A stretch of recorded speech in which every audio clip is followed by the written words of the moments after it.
অভিনয়ের এক্সপিরিয়েন্স তো আসলে মানে যখন অভিনয় করি তখন তো এক ধরনের টেনশন এবং সব কিছু মিলেই এক ধরনের ব্যাপার থাকে। তো এত এত ভালো অ্যাক্টর আছে এই সিনেমায়, ভালো অভিনয়ের জন্য হলেও মানুষ এই সিনেমাটা দেখা উচিত আমার কাছে মনে হয়। কারণ মোশাররফ করিম, ইন্তেখাব দিনার, তারিন জাহান, মৌসুমী নাগ, আরও সুমন আনোয়ার, সব গ্রেট অ্যাক্টররা আছে এই সিনেমাতে।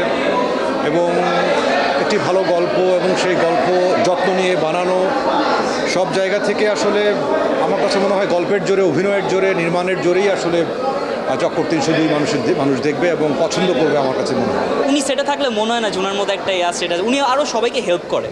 So when I was struggling with my dialogues, he was like তুমি আরিয়ান এটা এভাবে করো, then you got this.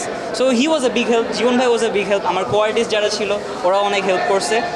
Experience was very much enjoyable for me and কাজ করে অনেক ভালো লাগছে। ওয়েল আচ্ছা, আমার নাম হচ্ছে আরিয়ান, আই এম আরিয়ান সারোয়ার। সিনেমাতে আপনারা আমাকে দেখবেন রায়ান চৌধুরী হিসাবে, বাট আসলে আমি আরিয়ান।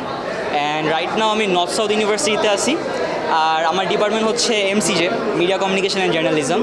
সো এই সেক্টরে আর কি পড়াশোনা করতেছি। I had some passion in it, and actually Jibon ভাই when we are talking right, so I use to deliver most of the dialogues in English, and then he was like, yo Aryan, you cannot English like you cannot use English all the time because the audience, you know, they're not gonna understand. And I was like, acha bhai, then can we develop a kind of dialogue where I can, you know, use English and Bangla at the same time? So জীবন ভাই was like, acha তুমি যেহেতু বড় লোকের ছেলে, so তুমি এটা এমনি তোমার মতো করে বলো। And then I was like, yeah, it's fun. When I started doing it, I started compiling Bangla and English together. It was fun, but normally that's exactly how I talk in English. I personally think আপনি যদি শুদ্ধ বাংলায় কথা বলেন আপনাকে যতটুকু smart লাগবে, আপনি শুদ্ধ ইংলিশে কথা বললে আপনাকে ততটুকুই স্মার্ট লাগবে।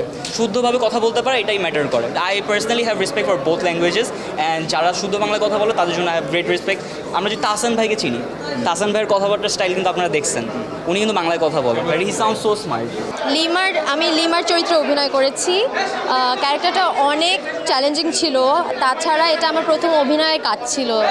সো অবশ্যই অনেক নার্ভাস ছিলাম, কিন্তু যেমন আপু বললেন যে মনে হচ্ছে এরকমই ক্যারেক্টারটা, তো ক্যারেক্টারটা যে বিলিভেবল করতে পেরেছি আর মানুষজন পছন্দ করছে। আজকে রেসপন্স দেখলাম আমাদের প্রিমিয়ারের, মনে হচ্ছে ভালো কিছু করেছি, আর কাজটার সাথে যুক্ত থাকার জন্য নিজেকে অনেক সার্থক মনে হচ্ছে ডেফিনেটলি। আমাদের যারা কোয়ার্টিস্ট ছিল সবাই খুব কোঅপারেটিভ ছিল। মোশাররফ ভাই হিমসেলফ ইজ ভেরি কোঅপারেটিভ, আর সব কিছু মিলায় আমার ফ্রেন্ডস মানে এদিকে ও আমার খুব খুব খুব ক্লোজ ছোটো ভাই। আর বুসা এখানে আছো, বুসা আমার খুব খুব অনেক আগের ফ্রেন্ড, ঠিক আছে। আমরা আগে একসাথে টিভিসি করছি, সো ইয়া সিনেমা তো জার্নিটা স্মুথ ছিল। We love working with each other, মানে যেহেতু এটা আমার ফার্স্ট কাজ ছিল and they were my co artist, we had fun. আমাদের বয়সের ডিফারেন্স আছে, বাট এটা মনে হয় না, ফ্রেন্ডস মতোই লাগছে and I love working with them. অনেক কিছু শিখতে পারছি, অনেক কিছু জানতে পারছি, ওভারঅল এক্সপিরিয়েন্সটা অনেক কমফোর্টেবল ছিল।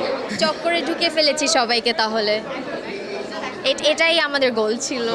সবাই চক্কর দেখতে আসবে সিনেমা হলে, সবাই একটা চক্করের মধ্যেই থাকবে ইনশাল্লাহ। So let's see.